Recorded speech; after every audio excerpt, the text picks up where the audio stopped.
This is Nubia. And I'm Francis. And welcome back to Chronicles Abroad. We have a spectacular show for you guys today. I know you hear me say this like every week. All the time, because it's true. But exactly, because it's true.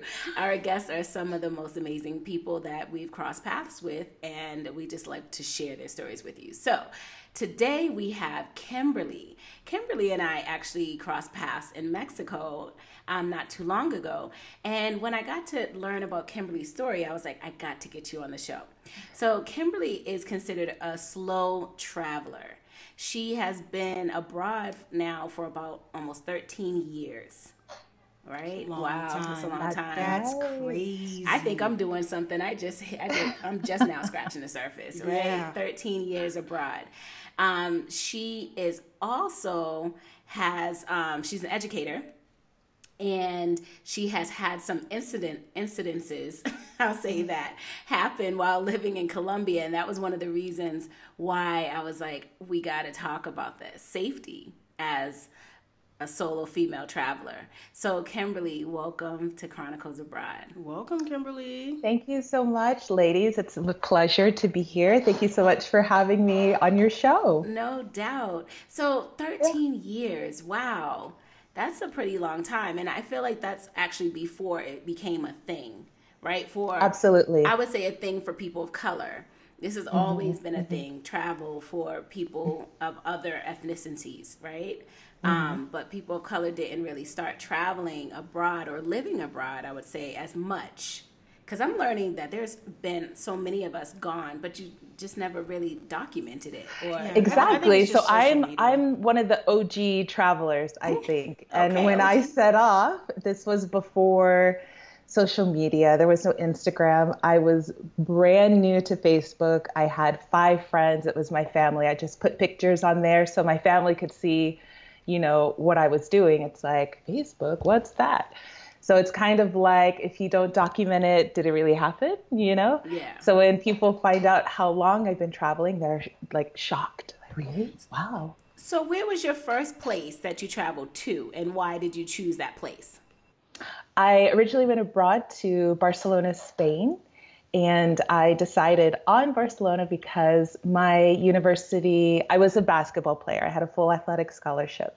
For your listeners, I'm really tall. If there are any tall single men listening, I am 6'2". Listen, sorry for the segue. In Chronicles Abroad, we might have a new business. Wait, can I just tell y'all about the first time Kimberlee and I met for dinner? And I'm sitting down at the booth, and she walks in, and I stand up, and I'm like, "Whoa, you're really tall." She's like, "Whoa, you're really short." Like, she's 6'1"? 6'2" on a good day. 6'2", and I'm Nubia 11 and barely a quarter. 4 feet. So tall. You in that quarter, let it go. Let's let it go, Lord. So you could just imagine the height disparity, but it was so cool though. Either way. Okay, continue. I'm sorry to interrupt. No, don't worry.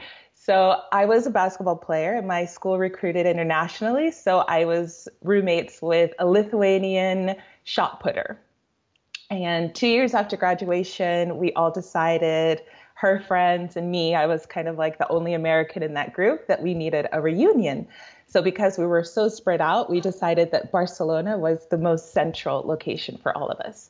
I had 3 weeks approved vacation for my corporate job, which, you know, is unheard of. And then as the date got closer for the trip, everybody had to pull out for one reason or another. But I was like, you know what? I got 3 weeks approved vacation. I'm going. And so it was an unintentional solo trip. And those 3 weeks really honestly changed the course of my life. When I got to Spain, I felt like I found a place where I could slow down and really enjoy life, like, you know, quality of life over, you know, the kind of rat race that we get in.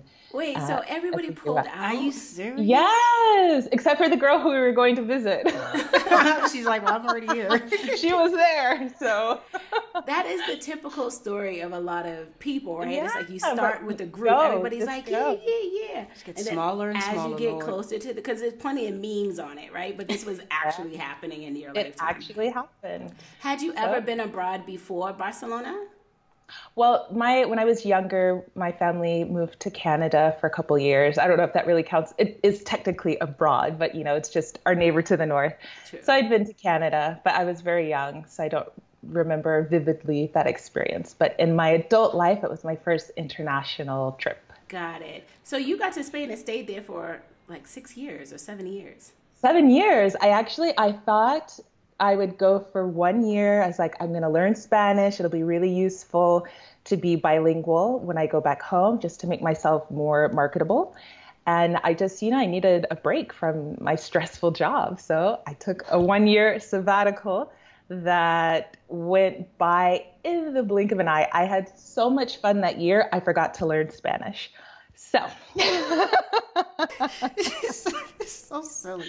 I said, what? It's been a year. I did not enroll in anybody's class. I was using, when you don't know the language, you're just pointing using your fingers and your body language. I said, I can't go home. I'll be so embarrassed. I need another year and I'm really going to learn the language. So that second year turned into 7. Wow, Yeah. 7 years. That's crazy. So let's talk a little bit about, let's go back a little bit. Let's talk about a little bit what was happening that made you really want to turn this into like a full-time thing for you, for it to be gone for that long. What was the catalyst that was going on? It was never my intention to get into teaching. I've got a double major in both psychology and advertising. And my job straight out of college was with an electrical engineering company. So totally unrelated, any of that to my degree, and then also unrelated to teaching. But because I was playing basketball for so many years, we did so many camps and in the summers and, with new recruits. So I was used to working with people, coaching/teaching. So I felt comfortable with that. And I literally Googled, what can an American do in Spain? And boop, TEFL. What is that? I can speak English. Teaching English? Okay. So again, this was way before social media. So I just went on a limb and I transferred the money to the program and I crossed my fingers and I said, I hope this isn't a scam. Because, it's not like I could read reviews And or reach out to people and be like, aren't cheap. they're not cheap. I think it was back then, it was 2006. I think it was 1,500 USD. This was before online programs. You had to be there in person. Wow. So it was like the program, the accommodation, the flight, all of that stuff. So like on a hope and a prayer, I wired the money to the school. Luckily, they were legitimate. That's a whole and different... that's how I became a teacher. And I thought this is amazing because that certification is for a lifetime and it's recognized worldwide. So with that, I can and I have gone to many different countries. Yeah, a lot of people, I think a lot of us, our intentions are not to become teachers, but it is one of the easiest ways to stay abroad. Yeah, it is. Especially when they take care of the visa stuff. Yeah, I mean, even if it's temporarily, just to kind of get in, you get kind of the lay of the land, you got work, you get, some money, and then you can find other things from there. But your story is just like many of us. Our first year, well, my first year, I played hard. It is. It's like you're let loose, kind of like that freshman year in college when you're not under your parents' thumb anymore. You don't know how to act, but now you're grown. You got your own money. You make your full independence. So yeah, I was acting a fool that first year, but it was great. It was honestly really 7 years fun. in Barcelona, and then you chose to move to, was it Korea? Yeah, so then I went to South Korea at the end of 2013, and I stayed there on and off for 3 years. So what prompted that move was also a bit unexpected. So after 5 years in Barcelona, I took pause, and I was like, whoa, what happened? I was only supposed to be here for 1 year. Where did the time go? But of course, in those 5 years, I'd fallen in love a few times, had some... the typical love story. So I was living my best life. But because it was my first time abroad, I got itchy feet. So I said, it's been 5 years. I was established. I had my own place, which is a big deal in Barcelona because people live with their mamas until they're 40. So I had my own place. I had my private students. I'd earned my reputation as a good teacher. But at that 5-year mark, I was thinking, should I like keep going? Do I want to see other parts of the world? And it took me 2 years to make the decision that yes, I was ready to move on. So I remember talking to my mom, like, okay, it's time. I'm leaving Barcelona. And she was so happy, you're coming now. And I was like, actually, I'm going to Korea. I'm like, what? Like, I'm going farther away. I'm moving further away, but in the other direction, So that job, I put my resume online and I got contacted by recruiters, and the offer was so good, like I could not refuse. So not only Francis, you mentioned visa, but they cover your flight, round trip flight. They cover your apartment. You don't have to pay anything. You just have to pay your, water, electricity, your internet bill. But literally everything was covered. They're just like, we want you to come. We will take care of it. So I went. Sorry about that. Just a second. We was closing out something. So it's funny. We were talking and you were giving me kind of the lowdown of, do you hear the sirens? Yes. Okay. Is there a murder in Mexico or? I hope not. That's not funny. I should not even joke about that. I'm so sorry. Okay. So we were talking and you were giving me a little bit of info on your time in Korea, and girl, you had me in tears because I was cracking up laughing.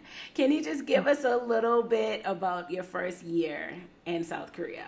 Oh, yes. Well, I went with the Ministry of Education. The program is called EPIC, and they place you where you're needed, right? So these are usually smaller rural towns. There are some, city spots, but they're very highly coveted.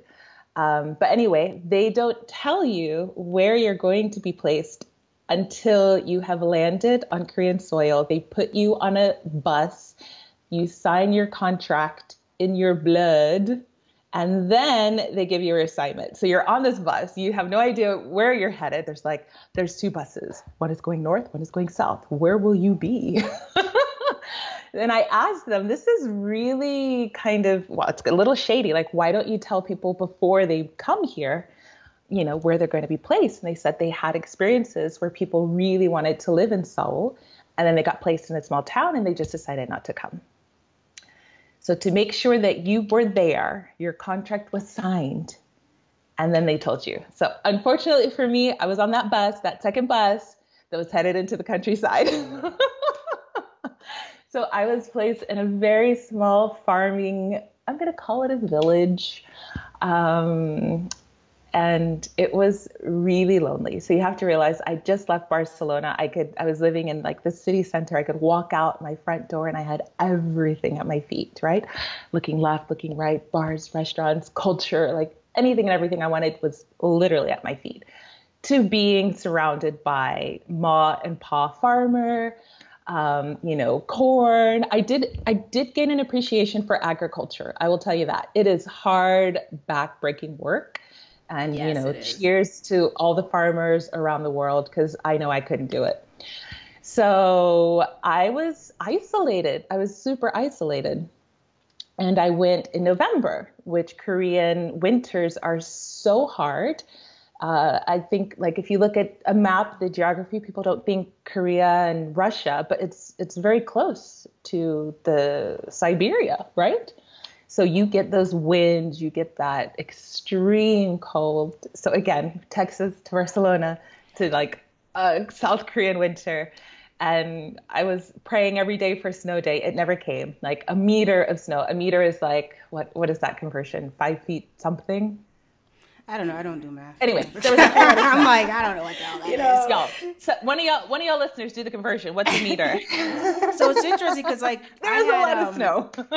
I had applied for a job in South Korea, and I remember doing my interview, and my intention was like, this would be a great way to save some money because of the fact you get all those perks. And I remember the 2 people that were interviewing me, they were in bubble jackets. And I was like, oh no, I don't know about this winter. I can't do it. So you did it off and on it is for serious. 3 years though. But the thing is, they don't want to turn on the heat in the winter, and they don't want to turn on the air in the summer. So you may be inside a building, all the windows are open, they're like air circulation, they want that fresh air, but it's snowing. Can we insulate ourselves? So I would go to school with a are they hat, energy conscious? scarf, Is that what it is? gloves, jacket, like you were outside. You had to be protected indoors. Wow. Yeah, no. Wow. Okay, so you did the first year in the rural area. Then you was just like, you know what? I haven't really got to enjoy Korea. Exactly. So that's when you went into the city. I think the story that I was telling you was about the location of my apartment. So there was a river dividing my town, and for one reason or another, I was placed on the sad side of the river. And my apartment complex was literally called Apartment by the River. So you think of a complex as a multi-building kind of structure. There was not. There was one building. I was the only foreigner in that whole entire building. And when you looked out, you saw pasture, again, corn, mountains, and the river. And I could see across the river to the other side, and there was like lights at night. And I was like, oh, what's going on the other side of the river? I really wanted to know. And it turned out that everybody else lived on the other side of the river. So they were having a great time. They had cafes, they had restaurants, not as much farmland. Yeah, and I asked, because they found the apartment. I was like, why am I on this side? And they said, oh, because it's closer to the school. Oh, so imagine that it took me 20 minutes to walk through the school. And again, the shortcut was I met my Korean grandma and grandpa let me pass through their farm. And I could walk for 20 minutes and not see one single soul. That's how sparse it was. So after 1 year, I said, I have to obviously stay for another year.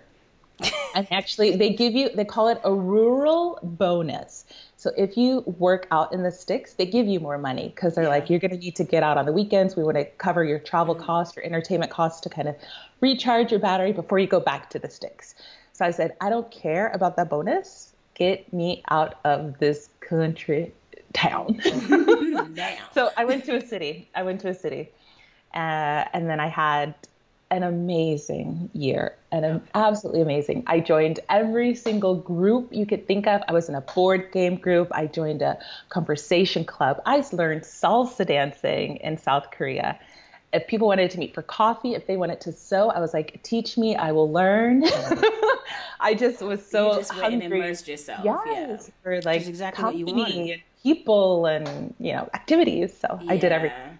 Well, the great thing about it is that you didn't give up. I mean, honestly, I probably would have been like, peace out, contract done, That was me in Japan. I was supposed to be there for 2 years, and I was 9 months. I was like, this cold. I'm ready snow. to go. I was Yes, it's that. If you're not made for winter, there's nothing that can prepare you for that. Yeah. I cried. I didn't know snow could be painful, but like if the wind is blowing and there's like that wet snow, I'm sure my tears, froze on my face, but there were tears because of this. There's a such thing as bone chilling cold, like seriously.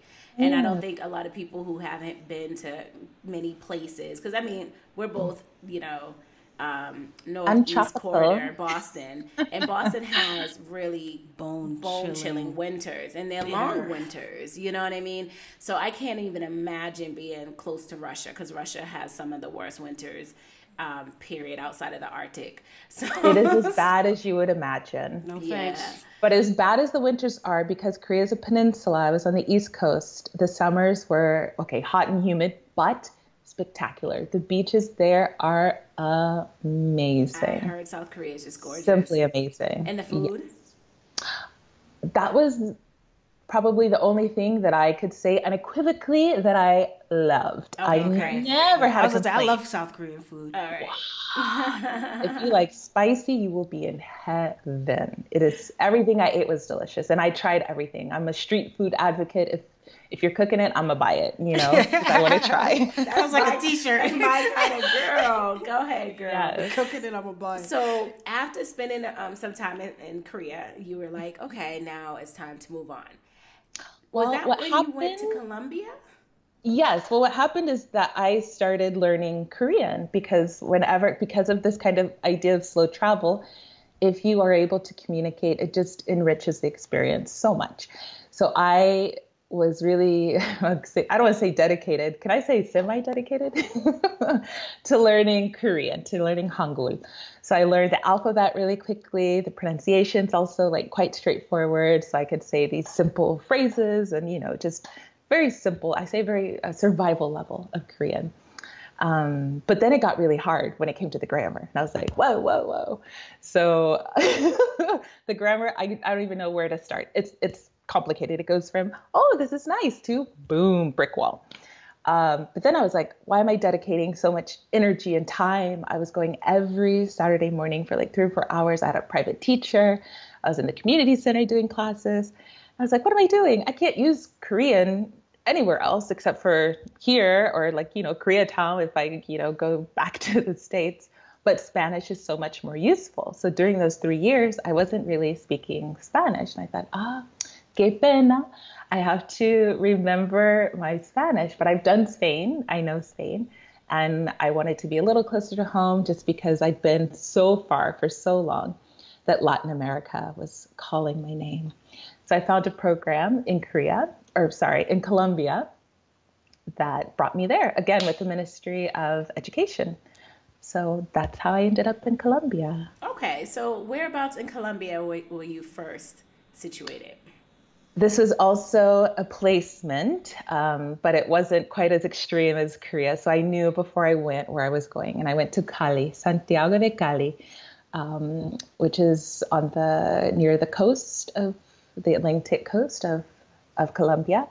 And this is, I think they say, one of the most dangerous places, Valle de Cauca, and that, you shouldn't visit, tourists shouldn't go. And it's only because it's Black folks, I was just about to say that. It's because it's majority, it's us. It's majority Afro-Colombian. And anything along the coast, they always say, be careful. Be careful. But the thing is, it didn't get its reputation for nothing. Mm-hmm. But that being said, well, Colombia as a whole has a reputation. Let's just get it. Yeah, And we're gonna get into it. Does, and we're gonna get into that a little later. But it didn't get its reputation for nothing. But as a friend said, we got the complexion for the protection. So I speak Spanish. I'm Black American, right?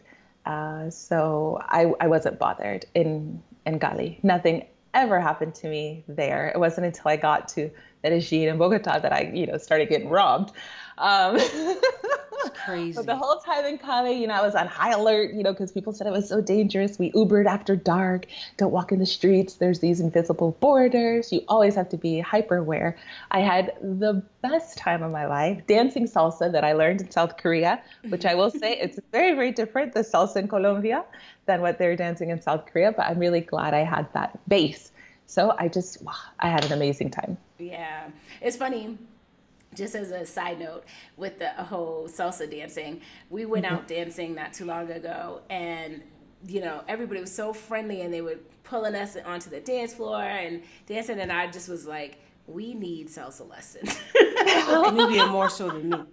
Girl, bye. Definitely take a lesson, girls. People don't understand the amount of physical exertion it takes. I was sweating just and out of breath. Dance salsa.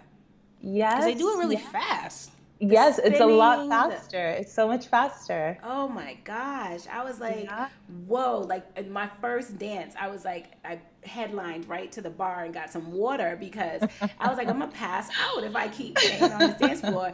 All those spins, Frances turns, had the Whitney and Houston sweat going on her face. And I'm like, they doing this for hours? I was just one dance.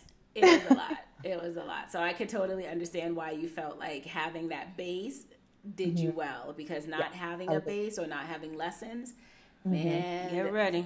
Yeah. Oh no, I took lessons because by that time I'd been dancing for 2 years. But we were like in Korea.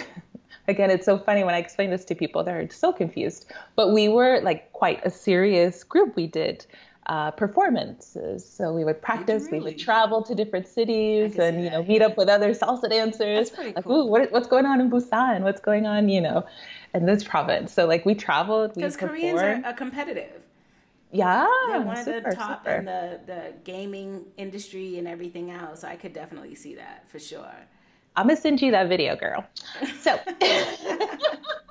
I So did you need had the a best time of lesson your because life in Cali. I hear that in it's Cali, hot yeah, as all balls in Cali though, because it being is. in Cartagena it was hot, so I could only imagine what Cali was like.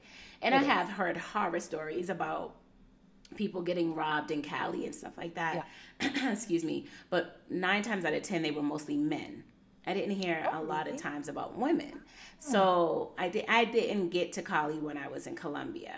I was in Hmm. Medellin. So I will honestly say that I did not like Medellin as much as I was hoping or anticipating Hmm. liking Medellin.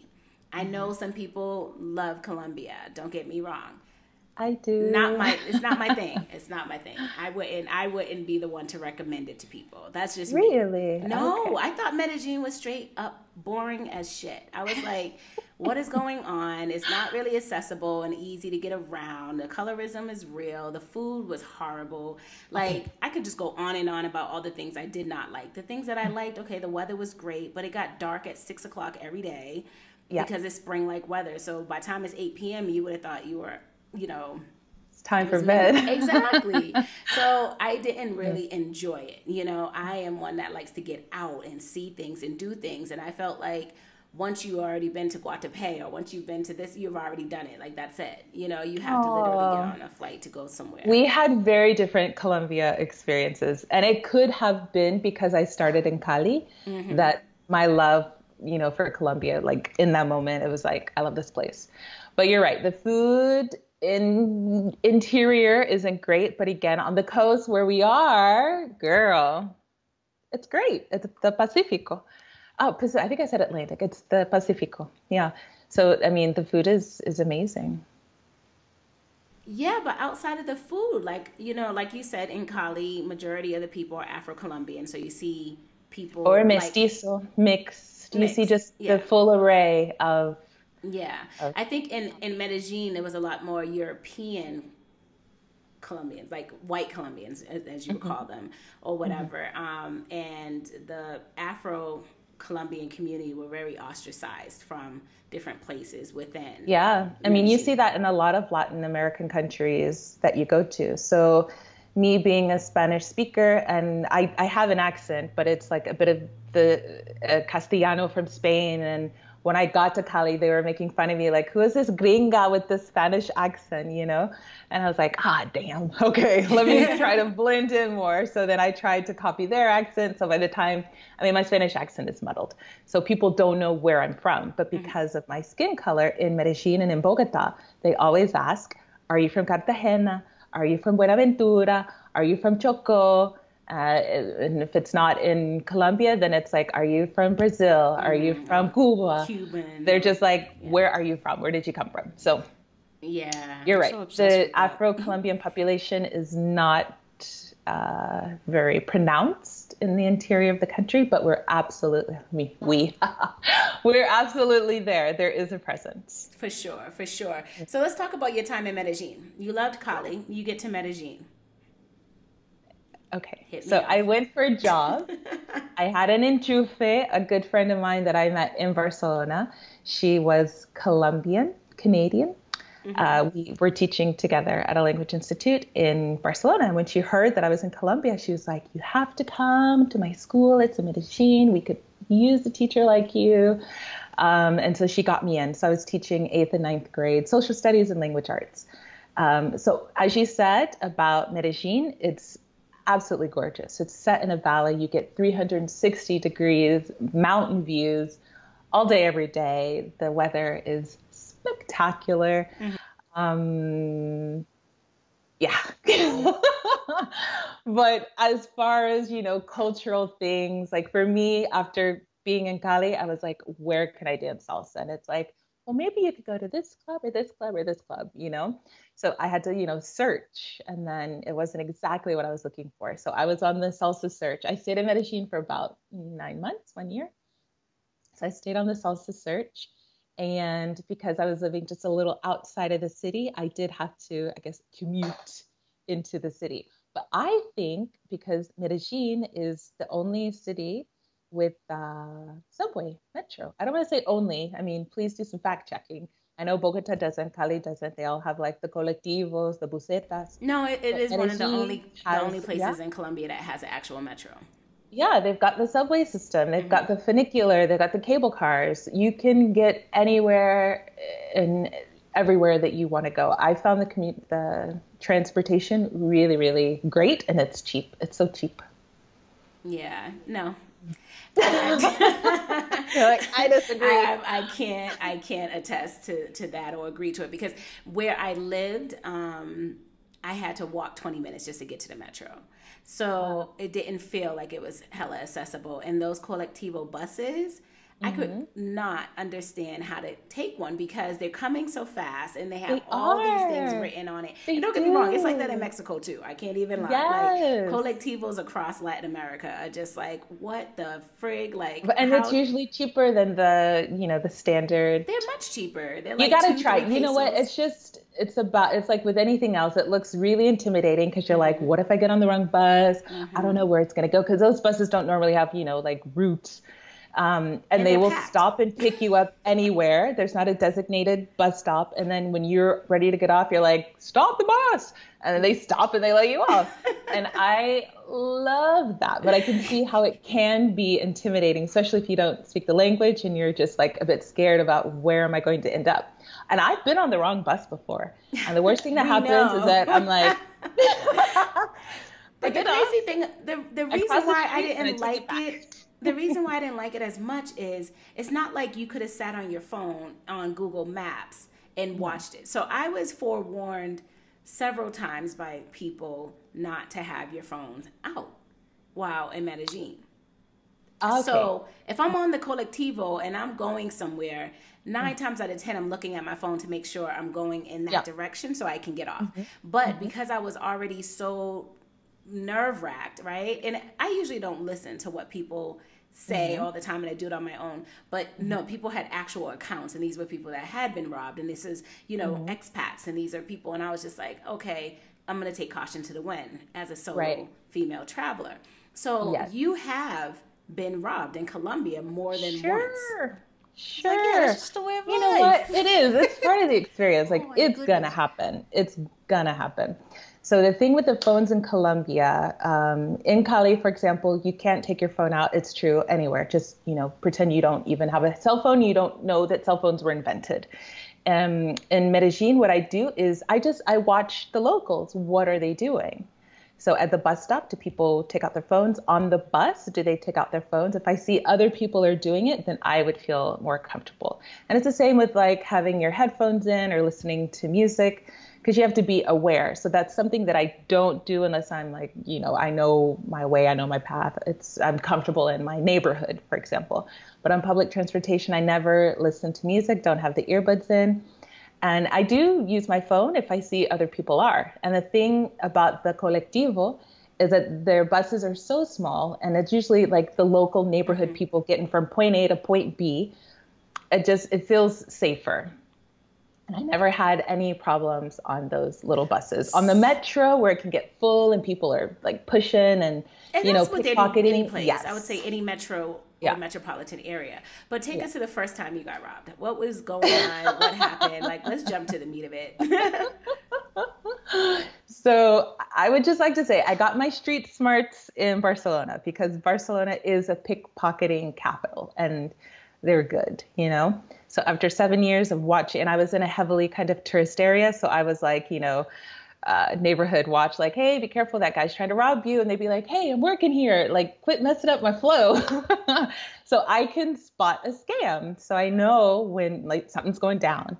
So I'd been out with my friends on a night out. I wear my bag. It's a small bag, crossbody, zipper on the interior, keep the important documents, well hidden. On this night, I had my wallet. And after this night, I stopped carrying a wallet. Because what's in your wallet? I had my Texas driver's license. I had my Colombian ID. I had, no, I didn't have the Texas driver license. I had the Colombian ID, credit cards, bank card, whatever, money, whatever's in your wallet. So this pickpocket was so professional. I had to applaud them afterwards. Although my bag was crossbody, they found a way to unzip it, take my wallet out, zip it back, and they were gone. I didn't notice until me and my friend were on our way home. We're in a taxi, like she paid for the taxi there. So I was like, okay, I'll get it on the way back. I opened up my bag and I'm like, oh. Wait, so did they bump wallet? into you? Did you not remember the were you having a conversation? I didn't feel it. Did not feel a thing. Did not feel anything.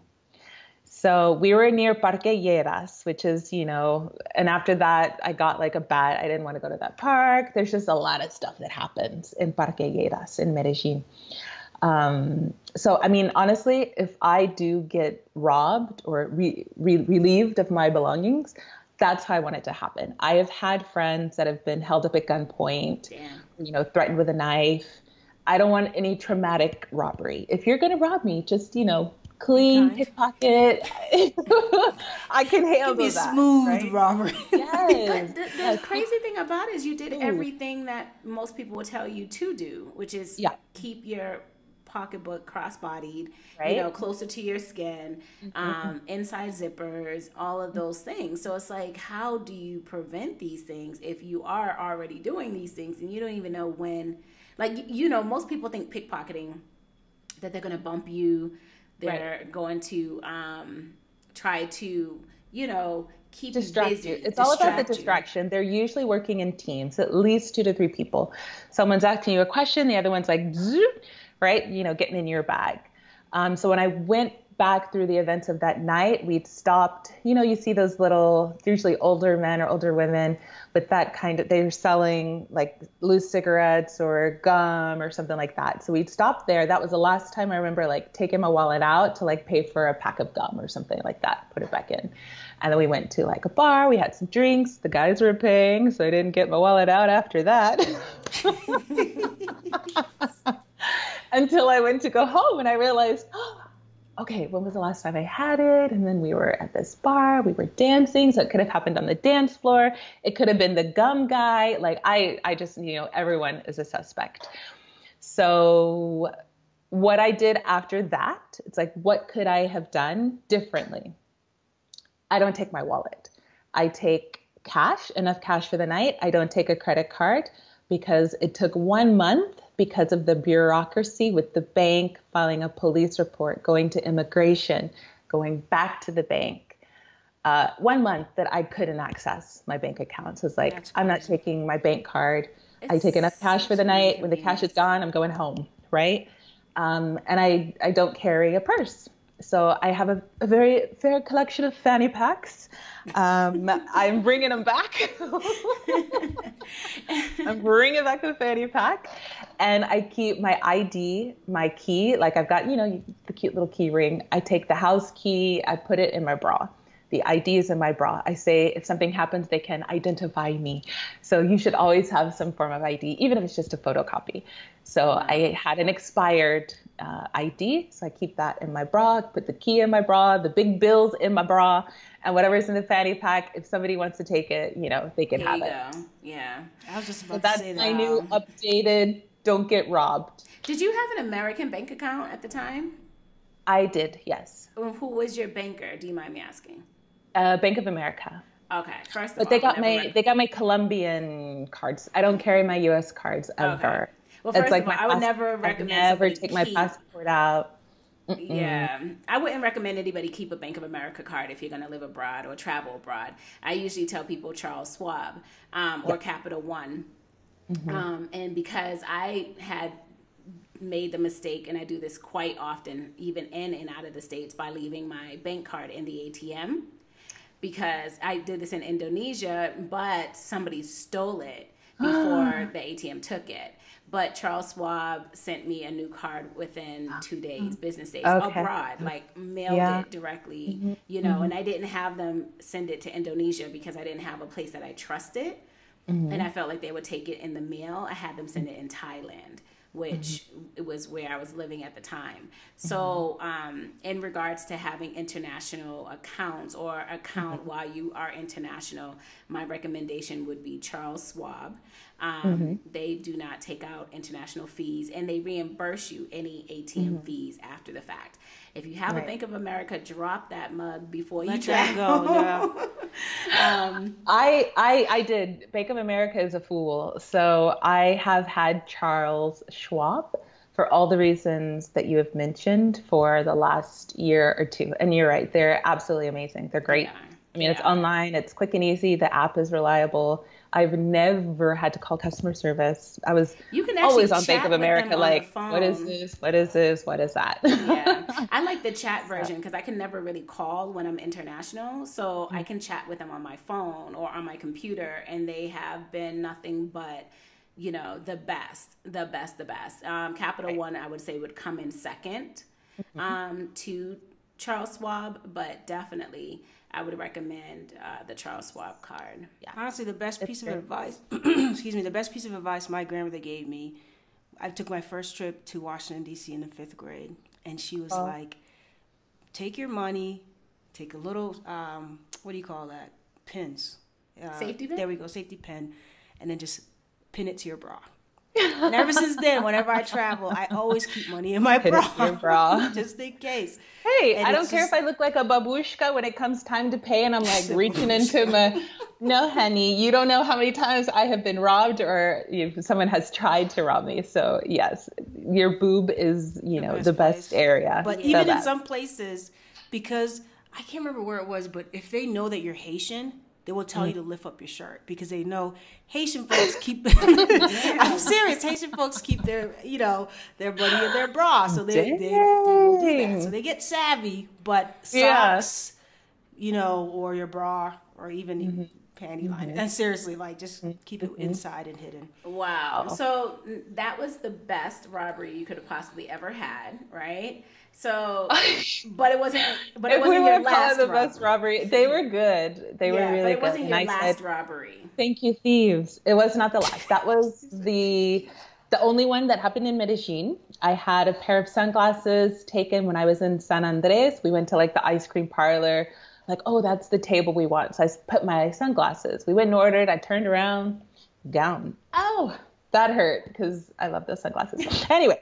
But we know not to leave items on tables, right? Yeah. The thing is, like the things that you can do at home, and especially coming from Korea, where if you could leave, God, your newborn baby, people will run you down in the street and be like, you've left something behind. Yeah. Like you could take, if you're working remotely as we do, take your laptop, your phone, your iPad, whatever. And it's like, oh, I have to go to the bathroom.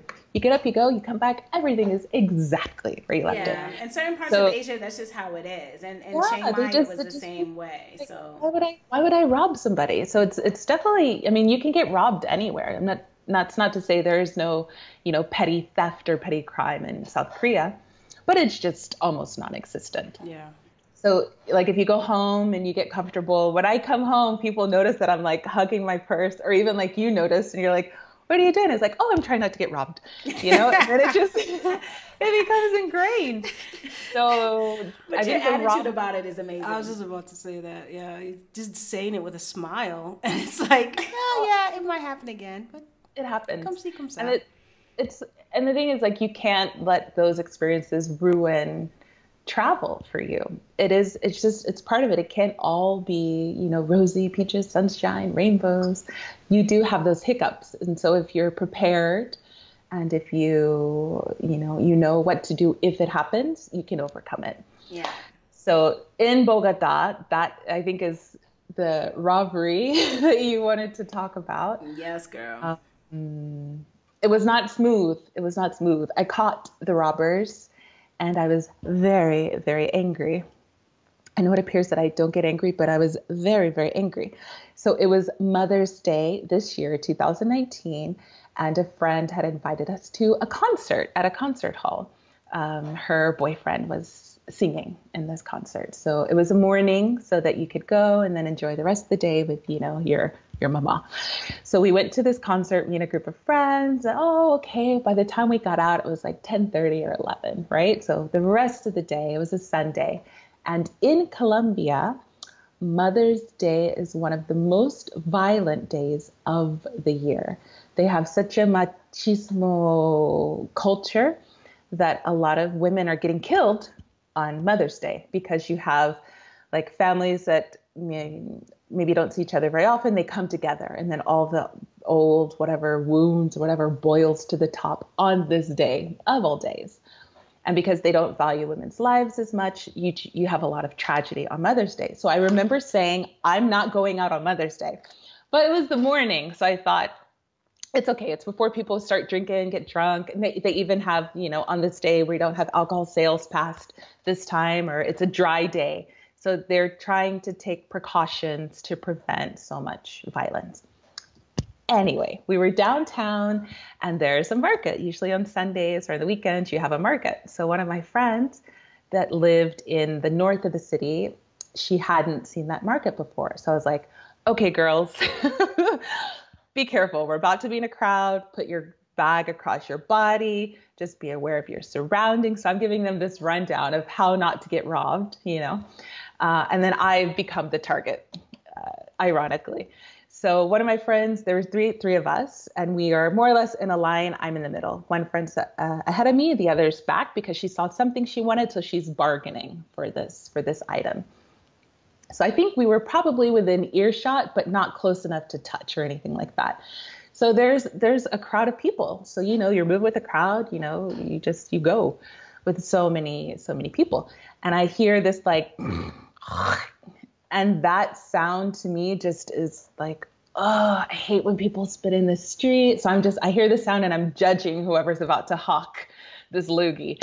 And then once he I feel splat and it landed on my arm. And I was like, oh my God. So I stop and I'm like, oh my God. So my friends are like, what happened? So there's a woman to my left, because this happened on my left. She was like, no, it was just a pigeon. It's a pigeon. And I was like, first of all, I heard him. And second of all, that is spit. She's like, no, it's just a pigeon. Da, da, da. So while she's trying to convince me to my left that it's just a pigeon, and I'm in shock looking at this wad of spit on my arm, to my right, her accomplice is trying, and I had my bag crossbody. He's trying to get into my bag. But they weren't good, Wow. They weren't good thieves. Because I heard the approach. This crazy woman's like, don't worry, it's just a bird. I'm like, what are you on? So I flipped. And so in this moment, I got to use all of the Spanish curse words, that you never really get to use in polite conversation. I cursed their mamas. I cursed their existence. I cursed, everybody and everything. And from what I could tell, there were at least 3 people that I saw that were working together. So because we're in this crowd, I just started yelling, be careful, there are thieves. These people are thieves. They tried to rob me. And I was like, you have no shame. And today is Mother's Day. Shame. On Mother's Day, you're trying to rob me. So my friends see me like hollering and yelling, and they're like, Kimberlee, like, what happened? And I was like, they just tried to rob me. And I think because of, me saying like, be really careful to them. And then just the commotion, they were a bit stunned or shocked, and then they didn't know what to do. And I was like, give me a tissue. Like, I got to get this off. So anyway, I got cleaned up. I just felt like really gross and disgusting. I was like, I just want to go home and take a shower and like forget this day. So in Colombia, this is one of the tricks. So I had some friends visiting from Malaysia, and I recounted the story. Like, when you go downtown, be careful. This is what happened to me a few months ago. So when they were downtown, it was a couple, a man and a woman. They just recently got married, and some thieves tried this exact same trick on her. So they spit on her because she's really short. For me, it landed on my elbow. And for her, unfortunately, it landed on the side of her face. Yeah.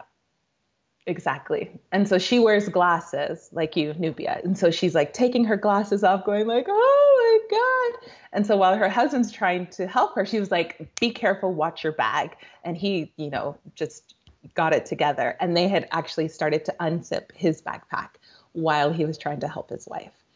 So she was Wow. like, thank you so much for telling me that story, because if you hadn't, we wouldn't have been as alert after, this guy spit in my face. And she was like, she just kept saying, I can't believe he spit in my face. And I said, oh my gosh. I felt so bad for her because I mean, it happened to me and I felt gross. So it's just on my arm. I never want anybody to like feel Spit is just that nasty. again. It's assault. Gross. It's freaking assault. I don't care what anybody say. In a lot of states, you can actually be arrested for spitting on someone. It's really gross. And I mean, that's how diseases are spread. So she was shook, of course, but then also really grateful that I told her about what happened so that they were more aware of this trick to rob. Yeah. Can you shine light on the other trick, the one with the powder, I believe it is? Okay. So scopamine, I believe it's called. And I've only ever heard it about Colombia. When I first went there, we had an orientation because we were with a government organization, and they were just, trying to explain some of the dangers, like don't be scared, but be aware. And it's a powder that somebody could either blow in your face or maybe put in your drink. And it makes you unaware and you are very multiple. They'll be like, what's the password to your phone? Okay, we're going to go to the bank and you're going to give me your PIN number. And you're like, okay, sounds great. Or a lot of times it's men that get caught up with kind of trying to have a one night stand and they take a lady back to the room. She drugs him. When he wakes up, you don't remember anything and, all your stuff is gone. Wow. So it's Jesus. really common in Colombia, and it's just like a powder that gets blown in your face, like from your hand, and then, right, That's you're insane. at the mercy. You're at the mercy of, That the happened to a client of mine. I did an itinerary for them in Colombia, and they were in a marketplace, and one of the girls was on her cell phone, and here goes the powder. Next thing you know, cell phone's gone. Jesus. And it's one of those things where the cell phone is more important sometimes than money. It's like a easy sell for them. It's easy money for them. It's an easy target for them. So as a traveler and having your cell phone out, you are a target. I mean, if you don't need it, and especially in some countries, like for example in Mexico, there aren't a lot of Black people. There are Afro-Mexicanos, but again, they're very marginalized. So in Ciudad de Mexico, so Mexico City, you don't see a lot of Black people. So you stand out. So me being over 6 feet tall, Black woman, whatever, I stood out. So in these types of situations where your physical being makes you a target, you have to be careful. For sure. And you didn't get robbed in Mexico, but you did have a situation happen in Mexico when you first got here. Do you mind? I had a few situations. I got stopped by the police, and I was in Mexico City for 2 weeks, and then I was in Oaxaca for 1 week. And I have to say, nothing happened in Oaxaca. This was specific to Mexico City. Metropolitan areas, yeah, for sure. So within a 2-week time frame, I was stopped by the police on 3 different occasions and searched just because. Profiling at its best. No explanation, no anything. Just, pull over. Let me see your bags. Well, pull over. I was walking. Well, you know what I mean. Yeah, they pull you over. Basically, it was like, let me search your bags and stuff. But the great thing about it is that you speak Spanish. Like, I couldn't imagine it happening to someone who doesn't speak a lick of Spanish because they're telling you these things in Espanol. You can luckily understand what they're asking for. It's really, the first time it was really intimidating because a friend and I had gone to a Sunday market, which, my God, maybe I should stay out of the Sunday markets. Like, goddamn. You haven't learned your lesson yet? Such good bargains. You find such good bargains. Okay, so we were bargain shopping, but we were trying to find the secondhand market. So, we ask one vendor, okay, go up 2 blocks, turn left. Okay, we get there. How can we find, okay, keep going straight and then turn right. So at the time we'd followed everybody's directions, we were deep in the belly of the market. So we had hours later, we surfaced from our piles of 10 peso, clothing, which we found some really great deals. Anyway, once we came up for air, we were like, okay, where are we? Because we'd gotten turned around. So I got my phone out, opened up the Google Maps, and I was like, we're in Tepito. And when my friend heard Tepito, she was like, girl, exit stage left. Like, let's get out of here. This is the bad part of town. And when she said that, and I, started paying attention, I was like, oh, the vibe of the market changed.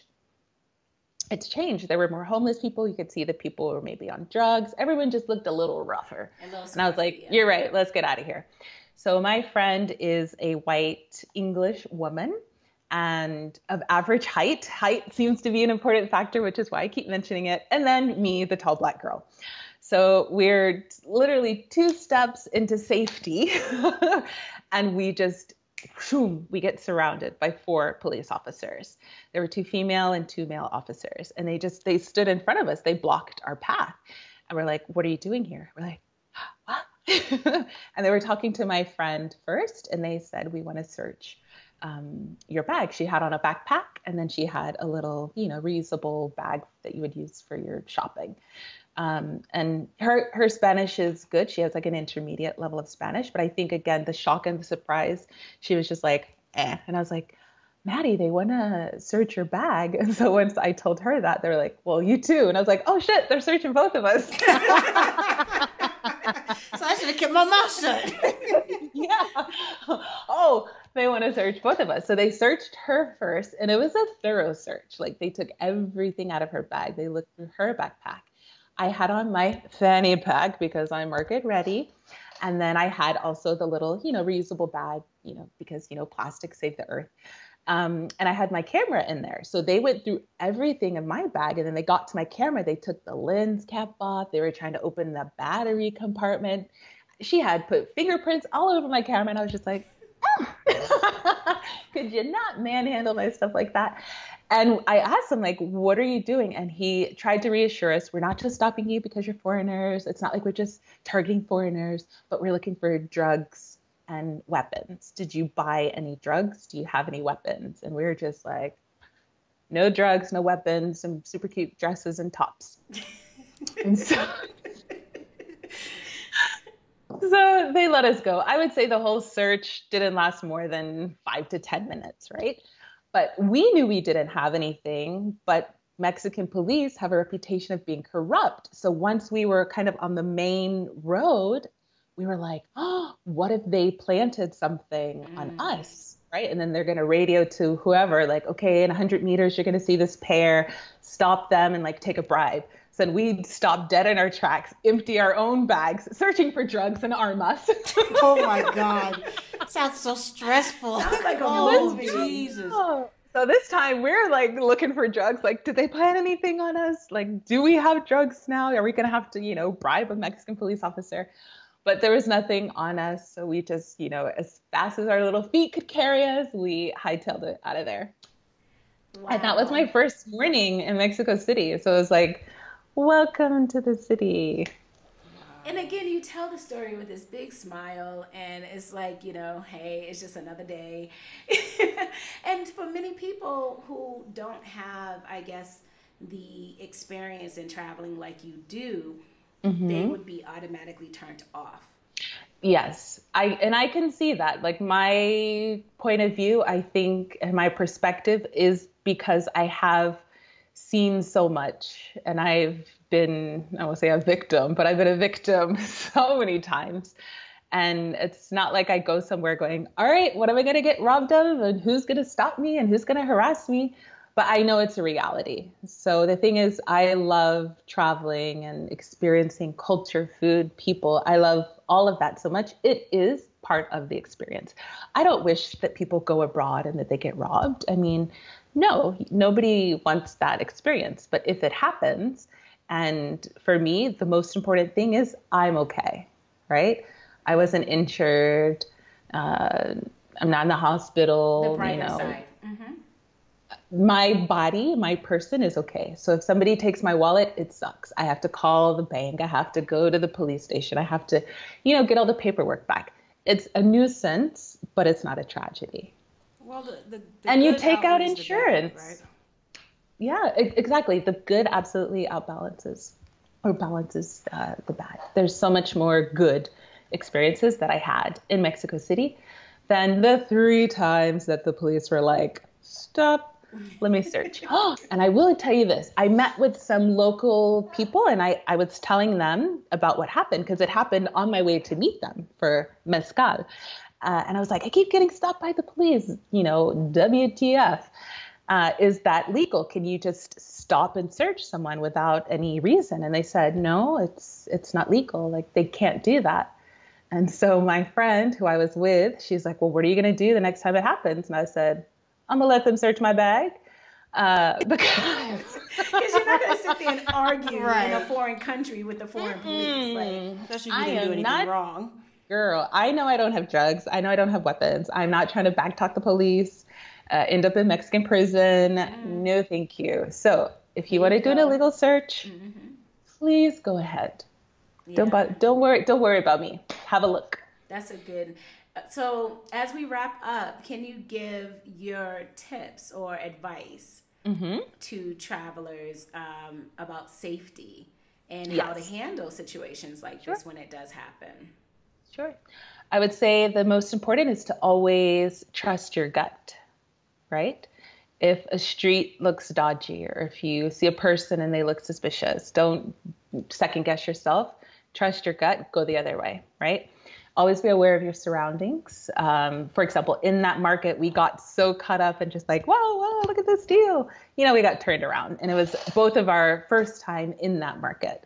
So we could have done that a little better as well. So be aware of your surroundings and try not to put yourself in that situation. This isn't to like victim blame. It's just to, give yourself a better chance of, getting in and out without any instances. So yeah, trust your gut, be aware of your surroundings. And then more practical ideas, never, ever, ever take your passport. Don't do it. Like some people say, if you leave the hotel, take your passport. Don't do that because how are you going to get back home? And then you're going to spend, Would you recommend 2 or 3 days. Card? I've never heard of a passport. I've never used it. But I used to have a photocopy. Just if somebody wanted ID, it's like, I am who I say I am. An actual leave all of that photocopy stuff. Or actually like on your phone? Like mine's is on You can Google put it, Drive. Well, this was back in the day before smartphones. I didn't have a smartphone when I started. I had a paper copy. Nowadays, I do have a PDF file on my phone. Yeah, I keep it in my gallery and in my drive, my Google Drive, and that's how I keep my passport. But, and even if you go out, at night at the bar and they want entrance, you just show your ID on your phone. I never take my passport out. Yeah, don't do it. Don't do it. And then take what you need. And then put it somewhere. Like some people would say, put it in your sock or at the bottom of your shoe if you're a guy. Never put anything in your back pocket, even in your front pockets. Pockets just aren't safe because any kind of movement, pockets are so easily reachable. So put it somewhere concealed. Some people have like the belt that you could wear under your clothes. I'm a fan of fanny packs because they're super fashionable these days. Like I said, I'm bringing it back. I think it's essential for a traveler to actually have a fanny pack. Or a body belt. I mean, and even with the cross body, a lot of times they just cut the strap, and they'll just take it right off of you. So I like the fanny pack because you can actually wear it, your shirt's kind of over it, or your jacket or whatever the case may be. It's a little harder to cut through because it's so close to your body. So just be careful and be mindful. And I know a lot of travelers who try to be cute when they travel. It's not about cuteness all the time. It's really, no, seriously. You have to be practical. You have to be practical. You have to, because it's just, you're easily targeted when they see that you put this kind of jewelry on. Right. Don't wear flashy things. Glittery You're glamour. already standing out as a tourist. Don't make yourself a target. Right. So, and if you do carry a bag, like in the US, you have so many cute bags. It's got like, drawstring or little closure.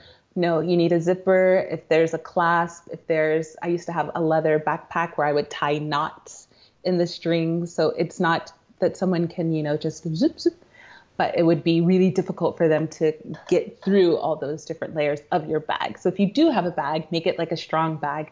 And nowadays there's so many accessories made specifically for travel, like a strap that you can't cut through, this material that's, waterproof, bulletproof, whatever.